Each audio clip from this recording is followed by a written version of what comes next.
mbokk yi salaamaaleykum ñu ngi leen di sant bu baax di leen gërëm rafetlu seen ànd ak ñun ci ITV ñeent fukki simili ak juróom moo tegu ci midi bismillah leen ci xabaaru njoloor si. li ci gën a fës bokk na ci askan wa yeewoo ca gox wu ñu naan Thione Samb ma nga ca Géejawaay ca wax naan Nimzaat danoo mel ba futu nag daal di amal kon ay morceau xonk cuur ngir rek fësal seen ñàkk ànd ak seen naqar jëmale ko kon ci lu jëm ci Senelec ndax nee nañu kon lépp loo xam ne seen jumtukaay la dafa daal di yàqu te nag Senelec lu jiy ñàkk mooma ba tax kon ñu daal di mer becc ko ci mbedd bi ni ki démb daañu leen teewlu nu mu gën a yaatoo ci biir xabaar bu ci alande lu jëm nag ci wàllu njàng meek njàngale mi lu yées ñaari ay bés côté ci des laata ubbi tëb l'école yi lu ci mënti am nag am na yéen ci daara yi nekk fële ci diwaanu bu Yoff noppee gunu ngir dalloo loolee nga xam ne kon moo ubbi tëb classe yi ndax ndongo yi kon noppee gunu ngir dikk ay jafe-jafe moo leen gënee si ba tax ñoom jàpp nañu ne daal li nga xam ne moom mooy ki njiitu bokk moomel ba ñu ngi koy ñaax ngir rek liggéey yi nga xam ne war na ko sumb jëm ci yeesal yenn ci bërëb yi lu ci mel ni kon toilette yi waaye itam nettoyage foofu ba mu set wi ci loolu yëpp kon la ñuy xaar ci ñoom daan ci ànd ki leeral ak Aminata Ba ci biir xabaar yi laajtu bitim réew xët wu yaatu la ñu jagleel jongante palum jiite réew yi am foofee ci États-Unis jàpp na ni tamit résultat yi moom doonte tukkeegul waaye nag ma ngay wadd benn par benn waxtu wi nag diggante Joe Biden ak Donald Trump njiitu États-Unis ba woon bi bu wutu boppam ci bopp réew ma kon ba tey seere na lool lu ci mënti am kon xëtu yaa la ñu jagleel États-Unis réew ma kon ci biir xëtu yëglekaay ci biir xëtu bitim réew yi bu ci la àndee yëglekaay yi mooy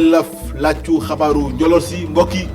loolee gën a fës ci xëtub xabaar yi nees kiis bu yàlla àndee ñun ci faram-fàcce.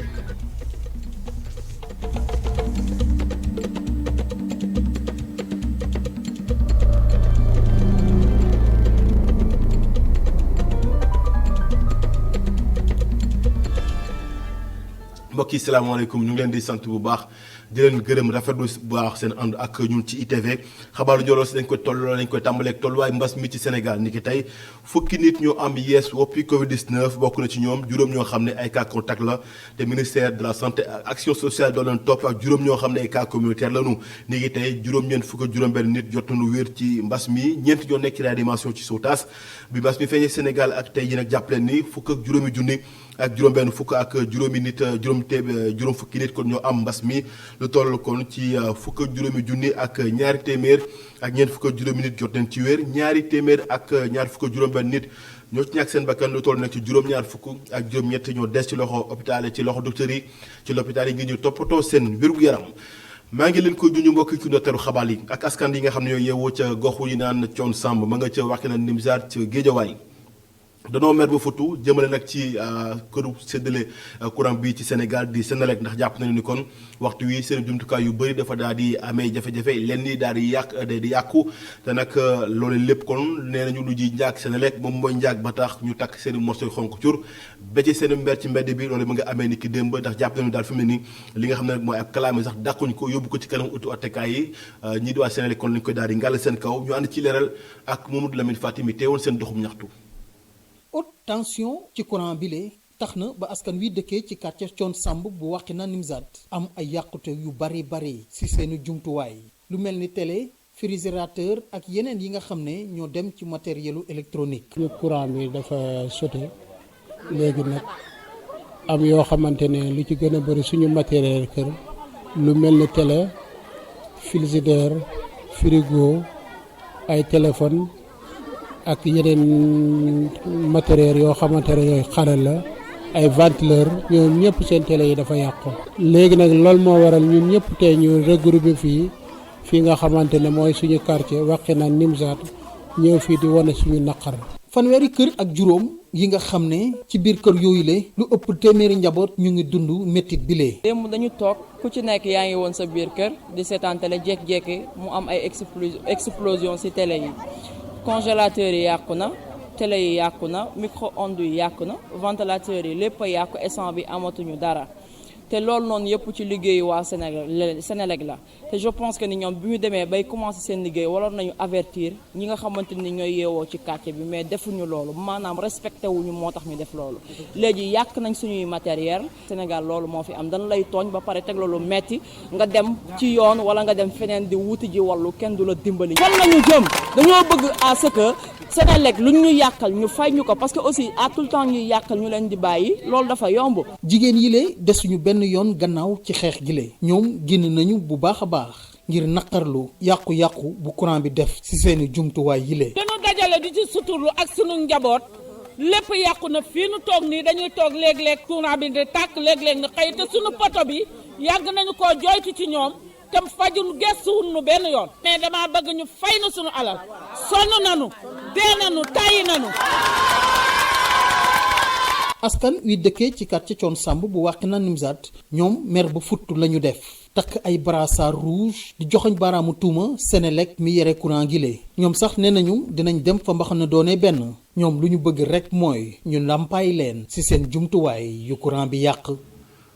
Mamadou Lamine Fati jërëjëf addu ci wàllub pétrole beeg gaz bu Sénégal loolee nag nan la ñuy def ba yoreen gi nekk lu mucc ayib ci réew mi loolee tax ba ab lu ñu daal di ko amal diggante Libre Afrique Sénégal ak ñi nga xam ne ay député lu ñu nekk ci péccum réew ma te bokk ci kuréel yi nga xam ne ñooy nga yore wala bokk ñooy saytu lépp lu jëm ci wàllu bonne gouvernance ci Sénégal ñeel meññeentef yi balee ci suuf Sénégal gi ñoom nag nee nañu daal danañ xasee tànk tubéy ngir bonne gouvernance am ci wàllu woowee waaye tamit fexe ba lu jëm ci wàllu waax yi Sénégal tamit yoreen gu sell daal di ci am ndajeek taskatu xabaar la ñu amal ñu teewlu ci leeral ak Pape Ibrahima Ndiaye. aar li nga xam ne mooy géej gi ci jafe-jafe yu nar a tukkee ci exploitation pétrole ak gaz fii ci suñu réew waxtaan ak askan wi ngeen ñu xam ni mel waa tamit fexe ba député yi daal ci soob bu baax li ni mel mooy taxawaayu kuréel bi de Libre Afrique Sénégal bu ñu sukkandikoo ci président bi nag Maguette Sow jàpp nañu ne napp gi fii ci suñu réew dañ ko war a aar bu baax ndax secteur clé ci wàllum développement la ngir ñu moytu lu ñu dutee malédiction or noir. ci wàllu napp bi ak wàllu exploitation pétrole ak gaz bi ñu war a def donc si ngeen temps yi coow bi bëri na lool ci wàllu kii bi donc ñoom rek instant bi nii ñoo mën porter recommandation yooyu parce que ñoom ñooy représentant du peuple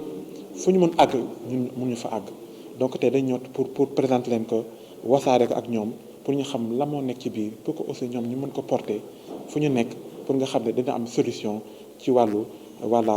dëkkaale entre ñuy napp ak ñuy exploiter pétrole ak gaz.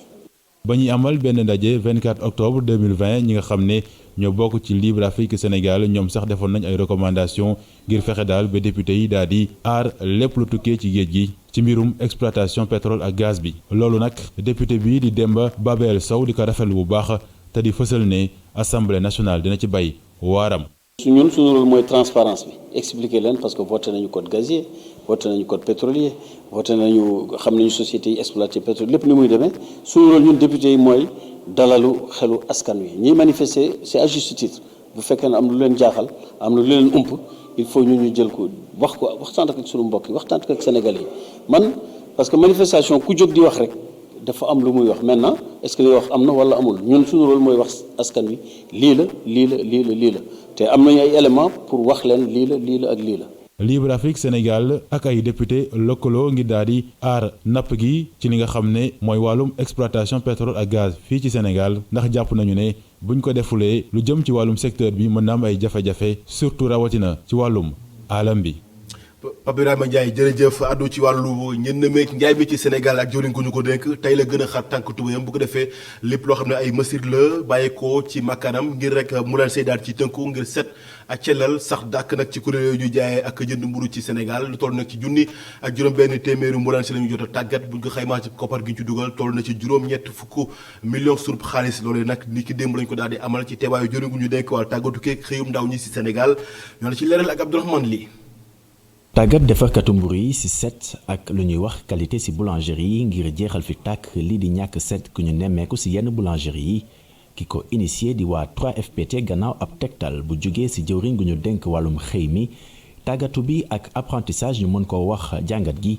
muy ay defarkatu mburu yoo nga xamante ni nar nañu am yeneeni compétence ci wàllum hygiène ak qualité ngir wér-gu-yaramu consommateurs yi. boroom xam-xam yi aussi wax nañ ko ne tey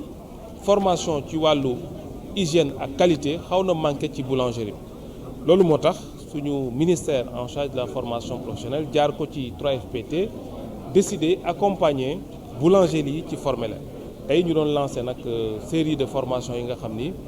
junni ak juróom-benni téeméeri xale la ñuy former ci wàllu boulangerie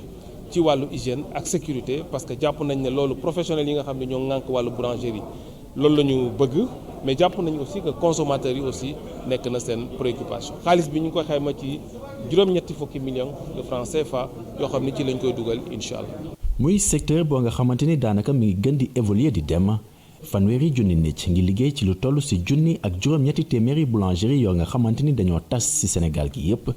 tey ji daanaka lu xaw a ëpp tuuti xaaj bi dinañu leen tàggat ci ñaari l'école kon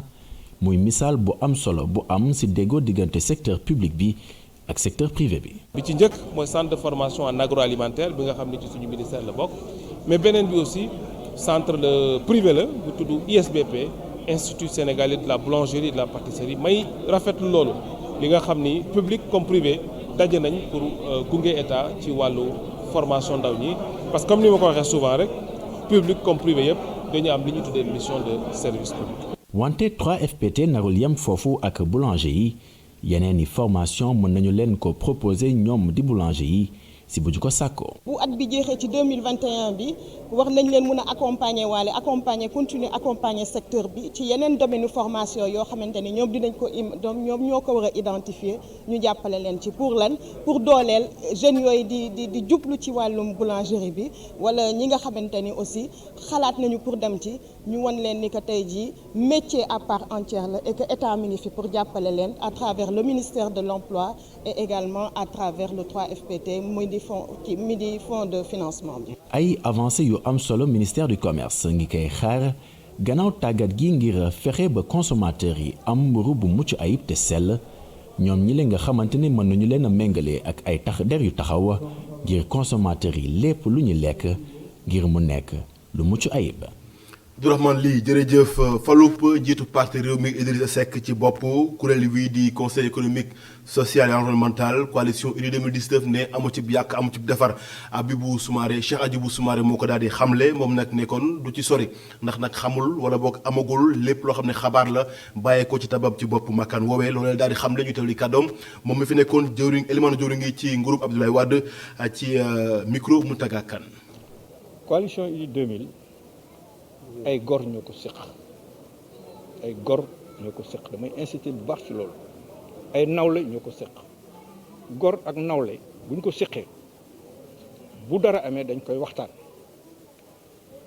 man nag dama voyagé woon maa ngi door a ñëw xaw ma nan la demee lu tax nan la yi demee ba mu lii am xaw ma ko donc damay maandu ba ñu waxtaan ma xam nu mu demee bu boobaa danaa wax li ma xalaat. Idrissa Seck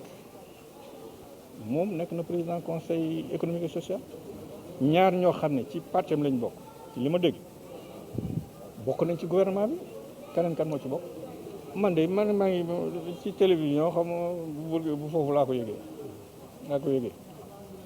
Idrissa Seck gëj nañu wax balaa may jógee Ndakaaru te ay toog nañ lu yàgg sax waxuñu balaa may jógee Dakar loolu moom mun naa ko wax parce que du fen makkaan wi yor wàllu urbanisme am njiit lu yees Abdoulaye Sow lay wuyoo moom moo jiite woon kon daaru ju kawe ja ci Ndakaaru l'université Cheikh Anta Diop bu Ndakaaru moom nag moo tofoon ci njiitu fédération sénégalaise bu football di Augustin Senghor moom nag nekkoon li nga xam ne kon moo cofeelam ci wàllu football donte fal nan ko yees ministre du ci teggi lenn ñu tawli kàddoom ci micro waa Boubacar Dieng. poste yi moom club yi ñoo koy désigné waaye football moom étudiants yaa ngi nii bu ñu jàngee ba pare dem it defi basket defi football ñu seen vie privée ñoo koy organiser man itam am na ñu gaawantu léegi ne ma génn na ci football bi waaye kudd moo gën a métti lool parce que kudd stress ngay nekk tous les jours étudiants yi 4 heures du matin sax dañ lay ne la ndox amu fi foofu moo gën a jafe kon nag ni may def suma temps man maa ko xam waaye football moom kenn mënu ma cee génne c'est-à-dire que bàmmeel rek mooy tax ma bàyyi football parce que loolu suma gëm-gëm la waaye servir football du toujours nekk président ou vice président déedéet football passion la fépp fu mën a nekk danaa encadrer xale yi pour que ñu football bi mën a njëriñ Sénégal fan ban niveau la nag boobu danaa xayma suma liggéey lu suma xel jàpp ma def ko mais lu wóor mooy football bi du yàq suma liggéey suma liggéey bi ñu ma confié boobu la ma président confié boobu la ma réew mi yaakaare boobu danaa ko doxal ba mu mat sëkk bu ma desee nag su ma desin ci fédération moo ngi dépendre ci club yi ak ñi nga xam ne ñu ngi ci biir football bi mais li ma leen bëgg a wax rek mooy affaire bi du ay titre ay xëccoo ci kaw déedéet mbir mi boo ko gëmee rek foo mënta nekk mën nga servir sa réew. moom Abdoulaye Sow moomee moom nag nekkoon njiitu kurdu étudiants yi nekk ci daara ju kawe jo ñoo ko doon sargal ak delloo njukkal ginnaaw gi ñu nekkoon liggéey bu mucc ayib la fa jot a def ginnaaw lu toll nag ci fukk juróom-ñaari weer yoo xamante ne ni ma nga ca boppu daara ju kawe ji Université Cheikh Anta Diop bu Ndakaaru ñoom nag nee ni kon mbégte ak contentement la ñu àndal ci liggéeyam moom njiitu kurd yees moom njiitu kurd go woon nekk itam jëriñ gu ñu dégg wàll urbanisme yees ci gouvernement wu yees bi nga xam ne samp nañ ko barke Demba Ndiaye ñu ànd ci leeral ak Boubacar Dieng mi teewoon ci boobu leen daje. tey bés bu màgg la bés boo xam ni amul sànni xeer amul sax grenade lacrymogène bànneex kese étudiants yi di delloo njukkal waaye itam di sargal ki nga xam ni moo fi nekkoon directeur général bu centre des œuvres universitaires bu Dakar. président Macky Sall moom ma wóolu woon ne ma dama lay dénk université dama lay dénk kudd bi ma koy dénk am na ñu amoon jaaxle am ñu amoon njaqare waaye yàlla sutural ñu ci njàppale président ak ci ndigalu président ba ñu def fi li nga xam ne jàpp naa ni bu ñu waxul mention bien ñu nañu mention assez bien te loolu nag su amee étudiants yi ñoo ma ci njëkk a jàppale ndaxte bu ñu bëgguloon dara du fi am. étudiants yi di wane seen mbégte si li nu mel googu la mbégte li ko waral moo di liggéey bi nga xam ni ki fi nekkoon directeur général bu COUD def na ko fii. étudiants yi tey boo gisee nu ñu génnee manifester seen joie képp ku leen gis xam ne étudiant yombul mu ànd ak dirigeant ci yenn politique yi donc étudiant tamit képp ku ko gis xam ne étudiant lu mu ndaw ndaw mu ngi ak bagam kon je pense que ñooñu bu ñu demee rek ba ne rek dañu dem ak yuuxu directeur jàppale ko ci donc remercier ko kon liggéey bi rafet na te liggéey boobu noonu nekkul lenn lu étudiants yi ñoom ñoo sentir des changements positifs au niveau de l'université Anta Diop de Dakar. changement yoo xam tey boo demee ci chambre yi am na ay changement boo demee ci restaurant yi sans pour autant tax yow mi nga xam ne journaliste nga booy dugg ci université bi rek da nga gis que le visage de l'université a complètement changé. liggéey bu mat sëkk Abdoulaye Sow moom bëgg koo dégg. credo fii COUD dañu ne la satisfaction de l'étudiant notre cœur de métier bu fekkee ni tey ñu gis li ñu gis nii étudiants yi seen bopp ñu organiser seen yëf man dama nekkoon ci di recevoir suma chef département suma chef de service administratif docteur Ndop Seck ne ma génnal étudiants yi am na lu ñu la préparé nga fekk mobilisation bi amul fooy jaar nga fekk fa yuuxoo te xam nga étudiants yi ak ki jiite day am toujours jafe-jafe nga am ay tàccu boo amee ay tàccu war ngaa sant yàlla. gannaaw fukki weer ak juróom-ñaar yi mu def ci boppu centre des œuvres universitaires bu Dakar Abdoulaye Sow ñu tabb ko mu doon ministre de l'urbanisme du logement et de l'hygiène publique xew-xew bi nag dañ ci jaaree daal di fësal nataalub statut bi nekk ci jàkkaarloog université bu Dakar naka noonu bile téere nekk ci jardin bi ci place des martyrs Abdoulaye Sow nag di dénk ay kàddu ki ko war a wuutu. Ce que je peux dire à mon successeur c'est que les étudiants associés s'engagent.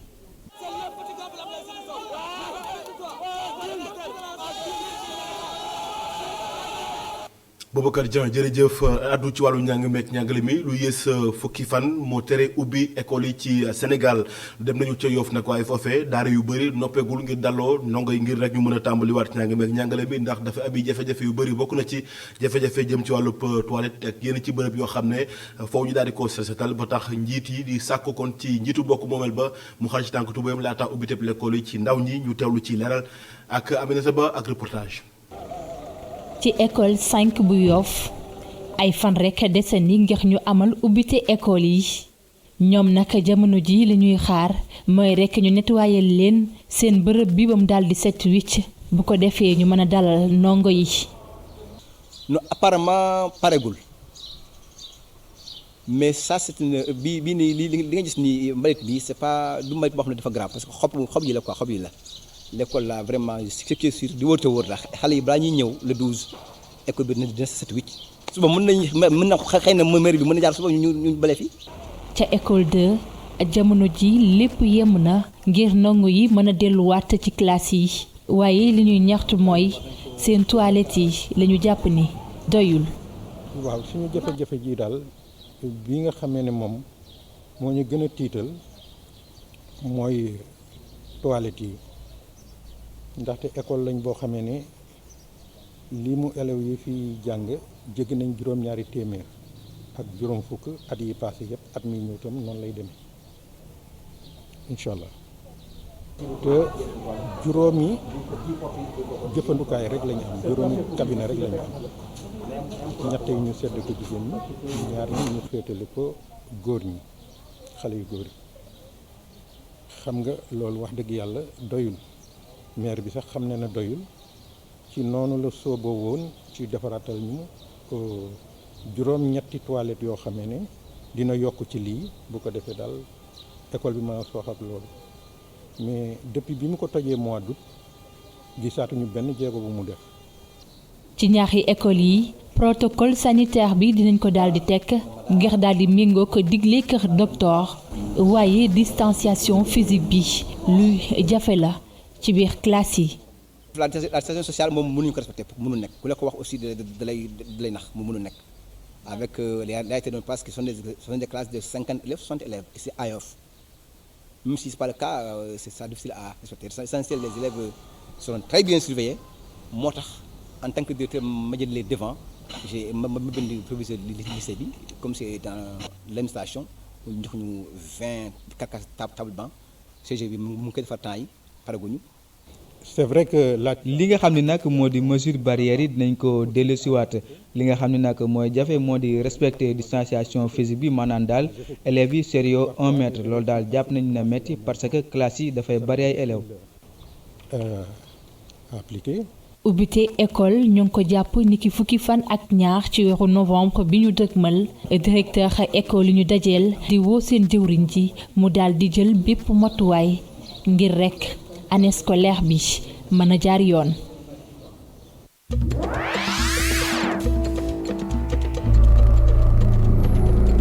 yegsi nañu ci laajum bitim réew dañ koy tàmbaleek CEDEAO bi nga xam ne la muy sàkku daal mooy jàmm ak waxtaan wu yaatu foofee ca réewum Côte d'Ivoire ginnaaw gi nag nga xam ne yabal nañu fa ñoom ab mission te Hadjibou Soumaré daal di ko woon jiite moom nag jàpp na ni daal li nga xam ne mooy jongante falu njiitu réew foofee ca Côte d'Ivoire donte am na leen ci benk-ñenke waaye nag lépp déggu na ci yoon jàpp na ni tamit lépp ñëpp ñi nga xam ne ay candidat la woon te nag ñu samp seen ndënd ngir rek wu amal ngir jiite réewum Côte d'Ivoire ñëpp la jot a dajal ba mu des kii di Afy N'Guessan ngir rek mën a waxtaan ak moom ndax daal dafa jàpp ni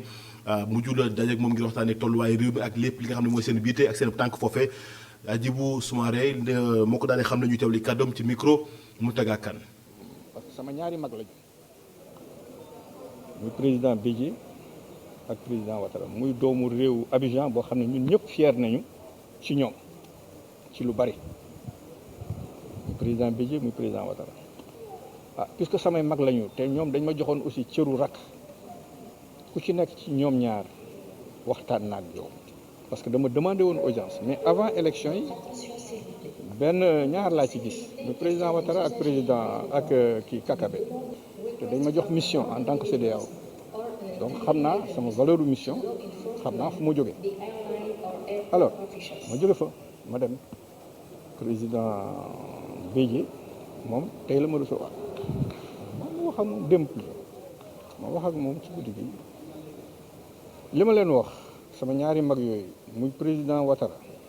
di président Bédié may lancer un appel solennel pour que ñu waxtaan nañu waxtaan parce que xam naa ne ñoom ñëpp doomu Côte d'Ivoire lañu te bëgg nañu seen réew te ku ci nekk def nga ci sa réew loo xam ne ñëpp naw lañ la ci. ginnaaw Côte d'Ivoire États-Unis foofee nag jàppale ni lii di jogante falu njiitu réew yi amoon nañ ko ni ki démb maanaam kon wàññi lii di jogante yi lu ci mënti am nag jàppale ni résultat yi moom tukkeegul ñu ngi koy xarandi waaye mu ngi wadandi benn par benn ba tax kon fii ci Sénégal ndax États-Unis kon bàyyi na xel Sénégal di sunum réew loolu nag xalaat la boo xamante ni nag ki nga xam ne moom mooy Mamadou Bodian dafa ne nag foo rek ñu daal di xoolal lëkkaloo gi dox diggante suñu réew di Sénégal ak ñii di waa États-Unis ndax nag jàpp na ni daal fi mu ne lu ci mel ni sax ay projet yu mel ni AGOA ak yàlli lu ñu war a xoolaat la kon daal suñu diggante ak États-Unis dañ ko war a ceytuwaat loolu ay xalaatam ñu teewli kàddoom moom mi nga xam ne moom mooy Mamadou Badiane nekk na coordinateur projet bu wark ay kàddoom ci micro Djeba. daanaka tey àddina bi yëpp ñu ngi seet li xew ci États-Unis ndaxte ki ñuy fal à la Maison Blanche comme ni ñu koy waxee day déterminer lu bëri lii nga xamante ne moom mooy xew ci àddina bi rawatina ñun suñu réew yi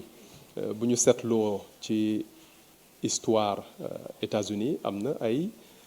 relation yu mu entreteniroon ak sunu réew yi rawatina Sénégal ci yooyu ñu mën a lim li nga xamante ne moom mooy AGOA bi boo xamante ne day permettre pays africains yi Sénégal mu mën a jaay li nga xamante ne moom la ñuy produire ci suñu réew mën ko jaay ci marché américain bi mu nekk opportunité bu rëy gis nañu aussi le programme MCA bi nga xamante ne day daal di dëgëral li nga xamante ne mooy koom gi yeneen infrastructures yi ci suñu réew yi mu am yeneen programme de leadership yoo xamante ne président américain yi def nañ ci ay jéego waaye li ñu seetlu mooy bu mu jotee ci nguur gi ba léegi Trump daanaka jéego yi nga xamante ne moom la ñi ko jiitu jëloon daanaka xaw na wàññeeku tuuti donc xam naa am na réew yu bëri africain Sénégal bokk ci yu xaw a jaaxle tuuti ci li nga xamante ne moom mooy xew États-Unis ndaxte bu jotee ci nguur gi bu continuer buñ ko réélire xëy na